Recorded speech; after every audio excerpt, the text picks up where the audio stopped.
Welcome to Zwida Media. If you're new to this channel, please subscribe. Don't forget to like, comment and share. Here's a new video for today. Enjoy. Akubekwa ukuthi ubulawa umphakathi ngezandla wesilisa ongadalanga odlengulwe ingane maqede wayishisa nendlu kanye nogogwayo. Ngenibingelele ngiphinde nginamukele ezindabeni zezwide media igama lami ngosibonga konke wakandwande Mothanda ungangibiza intatheli ka YouTube.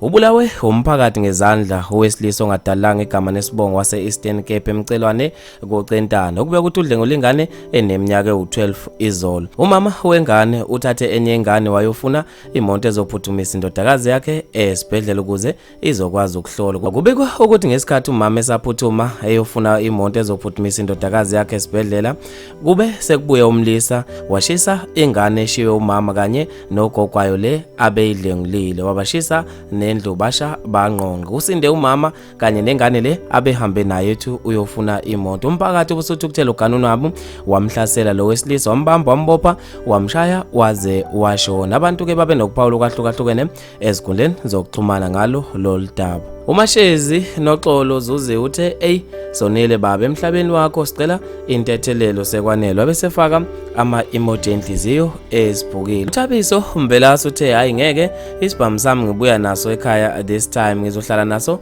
emqasheni liyabhubha kwathi khwasha nje ngiyadubula. Unobuhle omuhle uthe ukukhanya kwaphakade kuze kubakhanyele baphumule ngokuthula wabesefaka ama-emoji akhalayo. Amahle shwabadu uthe salusubuya Nkosi liyaphela ibandla lakho wabesefaka ama-emoji akhalayo wathi izona nsuku zokugcina lesi wabesefaka izinhliziyo ezibhukile. Uze sizwe Mhlongo uthe uSathane ebantwini ufikile ngampela ubusaphi hlatshwayo uthe ihluku esingaka wabesefaka inhliziyo ezibhukile. Bafethi maningi kakhulu ama-comment ngizofisa mina ukuze ukuphala kwakho khona lapha kwi-comment section ngalo lo daba. Mina nje intathela YouTube sengiphuma kanje ngithi awungibambe evidweni elandelayo.